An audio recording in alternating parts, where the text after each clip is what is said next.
तो hey everyone, स्वागत है आप सभी का एक बार फिर से आपके अपने इस बेहतरीन यूट्यूब चैनल संध्या क्लासेस पे। RCET एग्ज़ाम अक्टूबर 2023 तैयारी 90 से ऊपर वाली सीरीज़ में एक बार फिर से आप सभी का स्वागत है। आप सभी से रिक्वेस्ट है कि अगर आप चैनल पे पहली बार विजिट कर रहे हैं तो चैनल को सब्सक्राइब करके अपने बेल आइकन को प्रेस कीजिएगा, ताकि भी जितनी भी नई क्लासेस आने वाली है उन सभी की नोटिफिकेशन सबसे पहले आप तक आए। क्वेश्चन है आप सभी के सामने, किस प्रकार के साइबर अटैक में आपसे आपकी जानकारी मांगी जाती है, जैसे आपके पासवर्ड है, आपका नाम है, आपकी डेट ऑफ बर्थ है, आपके पिन नंबर है ना। तो पासवर्ड अटैक के अंदर, फिशिंग के अंदर, या फिर मेलवर्टाइजिंग के अंदर, या और डिनाइल ऑफ सर्विसेज के अंदर। तो ये वाली जो जानकारी आपसे मांगी जाती है ये फिशिंग के अंदर मांगी जाती है। तो ऑप्शन बी जो है यहाँ से आप सभी का करेक्ट हो जाता है।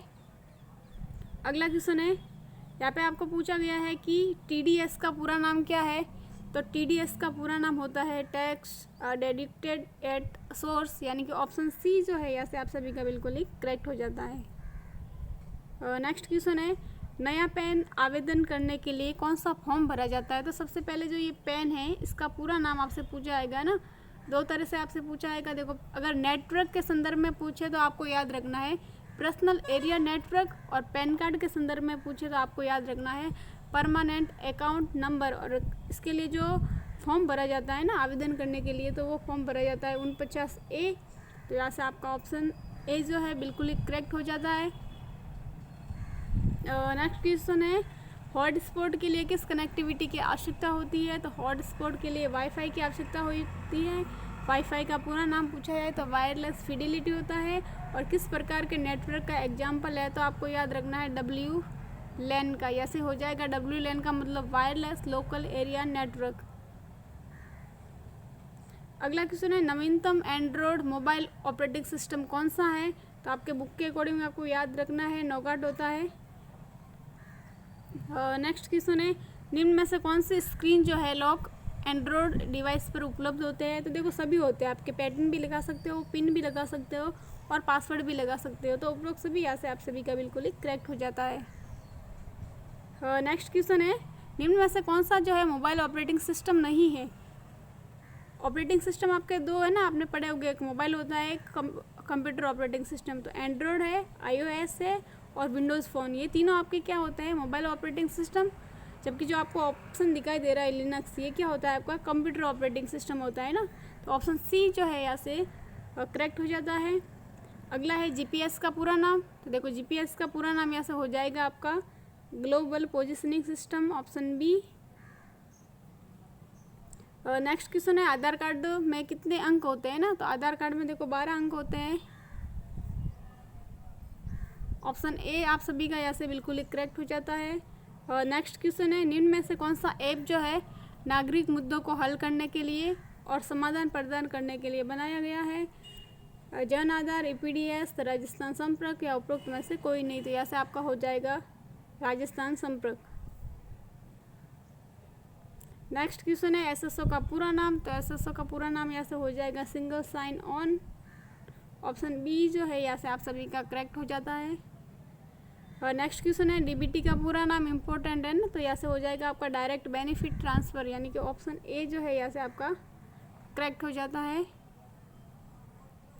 और नेक्स्ट क्वेश्चन है, MSP का पूरा नाम। तो MSP है ना, आपको याद रखना है मिनिमम सपोर्ट प्राइस होता है। तो ऑप्शन ए यहाँ से आप सभी का बिल्कुल करेक्ट हो जाता है।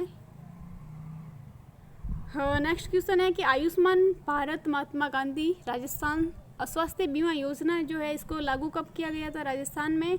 तो इसको किया था 1 सितंबर 2019 को। तो ऑप्शन डी यहाँ से आप सभी का करेक्ट हो जाता है। अगला क्वेश्चन है, निम्न में से कौन सा जो राजस्थान संपर्क का चरण नहीं है ना। राजस्थान संपर्क पे अगर आपको शिकायत करनी है तो इसके स्टेप होते हैं 5 प्रकार के, उसके अंदर से कौन सा नहीं है। तो देखो आपका रजिस्ट्रेशन होता है, मॉडरेशन होता है, एलोकेशन होता है। तो आपको जो ऑप्शन दिया हुआ है स्क्रूटिनाइजेशन, ये इसके अंदर शामिल नहीं है। तो यहाँ से आपको ऑप्शन सी जो है याद रखना है ना। रजिस्ट्रेशन आपको देखो होता है, मॉडरेशन होता है, एलोकेशन होता है, जबकि स्क्रूटिनाइजेशन नहीं होता है। तो ऑप्शन सी जो है यहाँ से आपका करेक्ट हो जाता है। अगला है कि कुछ बेचने और ख़रीदने के लिए इस्तेमाल की जाने वाली वेबसाइट किस श्रेणी में आती है। तो कुछ बेचना है या फिर ख़रीदना है तो वो आपकी वेबसाइट कौन सी होगी? ई कॉमर्स होगी। अगला है निम्न में से ऑनलाइन शॉपिंग साइट नहीं है। कौन सी जो है ऑनलाइन शॉपिंग साइट नहीं है आपकी? देखो फ्लिपकार्ट होती है आपकी ऑनलाइन शॉपिंग साइट, स्नैपडील है, जबोंग है ना, पेटीएम है, ये आपके होते हैं। जबकि आपको ट्विटर ऑप्शन दिया हुआ है, ये आपकी सोशल नेटवर्किंग साइट का उदाहरण है जिसको माइक्रो ब्लॉगिंग के नाम से जाना जाता है। तो यहाँ से आपका ऑप्शन डी जो है करेक्ट हो जाता है। अगला है किस नेटवर्क साइट को माइक्रो ब्लॉगिंग के नाम से जाना जाता है ना, ब्लॉगिंग। तो यहाँ पे अभी मैंने बता दिया ट्विटर को जाना जाता है। अगला है रुपए डेबिट कार्ड क्या है? एक घरेलू डेबिट कार्ड होता है, बिल्कुल सही है आपका। भारत के राष्ट्रीय भुगतान निगम द्वारा जारी कार्ड है, यानी कि एनपीसीआई द्वारा जारी कार्ड होता है। और सभी जो एटीएम और पीओएस है ना, इसका पूरा नाम होता है पीओएस का पॉइंट ऑफ सेल मशीनों पर यह स्वीकृत है, यानी कि उपरोक्त सभी आपका यहाँ से बिल्कुल ही करेक्ट हो जाता है। नेक्स्ट क्वेश्चन है निम्न में से कौन सा मोबाइल वॉलेट का उदाहरण नहीं है? तो देखो मोबाइल वॉलेट आपके कौन कौन से होते हैं? एसबीआई बड़ी है, भीम है, पेटीएम है ना, आपके गूगल पे, फ़ोन पे, ये आपने नाम सुना होगा।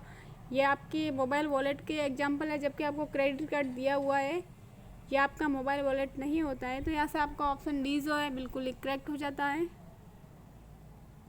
अगला है प्रधानमंत्री जनधन योजना जो है, इसके अंदर खाता खोलने के लिए न्यूनतम राशि कितनी आपको चाहिए? तो इसके अंदर आपको याद रखना है ना, शून्य, यानी कि जीरो बैलेंस की आवश्यकता होती है ये खाता खोलने के लिए। अगला है यूपीआई का पूरा नाम। तो यूपीआई का हो जाएगा आपका यहाँ से यूनिफाइड पेमेंट इंटरफेस। नेक्स्ट है यूएसएसडी का पूरा नाम।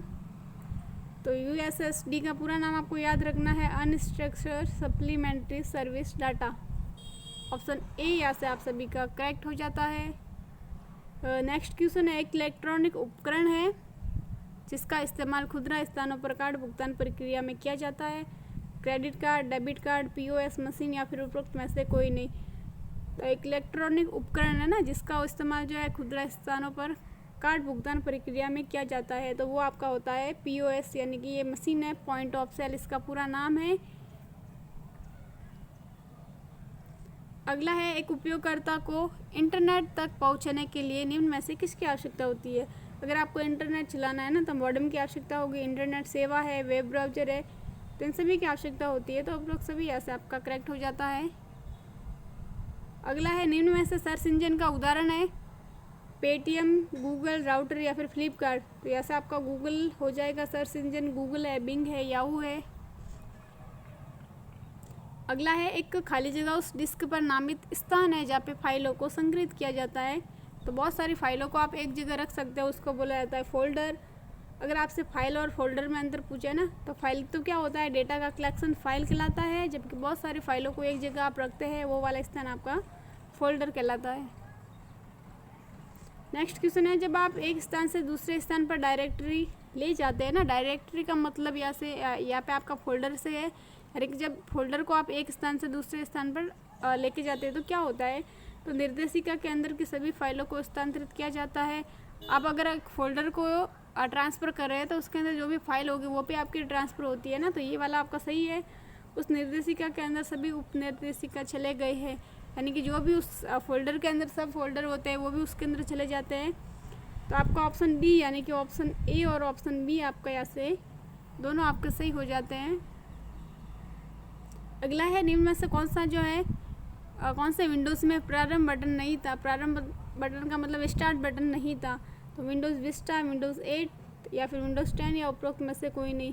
तो आपको याद रखना है कि विंडोज़ 8 और विंडोज़ 8.1 के अंदर जो स्टार्ट बटन नहीं था। तो ऑप्शन सी यहाँ से आप सभी का करेक्ट हो जाता है। अगला है विंडोज़ 10 के अंदर इंटरनेट एक्सप्लोरर को रिप्लेस करके कौन सा वेब ब्राउज़र लाया गया है ना। तो आपसे पूछे सबसे पहले तो कि इंटरनेट एक्सप्लोरर क्या है, तो ये एक वेब ब्राउज़र है। वेब ब्राउज़र का मतलब क्या होता है, तो एप्लीकेशन सॉफ्टवेयर है ना जिसके अंदर कोई न कोई आप काम कर सकते हो। तो माइक्रोसॉफ्ट एज की जगह विंडोज़ 10 में यहाँ पे जो इंटरनेट एक्सप्लोरर को रिप्लेस करके कौन सा वेब ब्राउज़र लाया है ना, तो इंटरनेट एक्सप्लोरर की जगह माइक्रोसॉफ्ट एज को लाया है। तो यहाँ से आपका ऑप्शन ए जो है बिल्कुल ही करेक्ट हो जाता है। कोर्टाना पूछे तो ये क्या होता है, पर्सनल वॉइस असिस्टेंट है जिसका उपयोग जो है आप सर्च बॉक्स की तरह कर सकते हो। वॉइस पावर्ड पर्सनल असिस्टेंट होता है ना, कोर्टाना। फिर नेक्स्ट क्वेश्चन है विंडोज़ में स्टार्ट बटन के उपयोग आपको बताना है ना कि विंडोज़ 10 में स्टार्ट बटन के उपयोग कौन कौन से हैं। तो स्टार्ट बटन का यूज़ आप एप्लीकेशन लॉन्च करना, इसका मतलब होता है कि एप्लीकेशन को खोलने के लिए कर सकते हो, डिवाइस की सेटिंग करनी है तो भी कर सकते हो, सिस्टम को बंद करना है तो भी कर सकते हैं ना, इन सभी के लिए आप स्टार्ट बटन का यूज़ कर सकते हो। किस मेमोरी को फ्लैश मेमोरी के नाम से जाना जाता है। तो आपकी जो पेन ड्राइव होती है इसको फ्लैश मेमोरी के नाम से जाना जाता है। तो ऑप्शन ए यहाँ से आप सभी का करेक्ट हो जाता है। अगला है डेजिबल प्रिंटर किस प्रकार का उदाहरण है। तो डेजिबल आपका जो होता है इम्पैक्ट का है। तो ऑप्शन सी यहाँ से आपका करेक्ट हो जाता है। अगला क्वेश्चन है एक आउटपुट डिवाइस का उदाहरण है ना, इसके अंदर से आपको बताना है कि कौन सा आउटपुट है। इसके अंदर आपका इनपुट है, सॉफ्टवेयर होगा नहीं टैब, तो यहाँ से आपका प्लॉटर है, ये क्या होता है, एक आउटपुट डिवाइस है ना। आज की क्लास का अंतिम क्वेश्चन है कि कौन सा कंप्यूटर वर्गीकरण नहीं है। किसका ऑप्शन आपके सामने है, इसके अंदर कौन सा जो है कंप्यूटर का वर्गीकरण नहीं है। Main frame, max frame, mini या फिर नोटबुक। देखो मेन फ्रेम, मिनी, नोटबुक ये भी आपके माइक्रो कंप्यूटर का टाइप्स है, तो ये आपका होता है, जबकि मैक्स फ्रेम आपका नहीं होता है ना। ऑप्शन मेन फ्रेम होता है, मैक्स फ्रेम नहीं होता है, तो ऑप्शन बी जो है आप सभी का यहाँ से करेक्ट हो जाता है। तो आज के लिए इतना ही, मिलते हैं नेक्स्ट क्लास में। तो आज की ये क्लास आपको अच्छी लगी है तो आपको लाइक, कमेंट एंड शेयर करना है। अगर चैनल पे पहली बार आप विजिट कर रहे हैं तो चैनल को सब्सक्राइब करके अपने बेल आइकन को प्रेस कीजिएगा, ताकि जितनी भी नई क्लासेस आने वाली है उन सभी की नोटिफिकेशन सबसे पहले आप तक आए।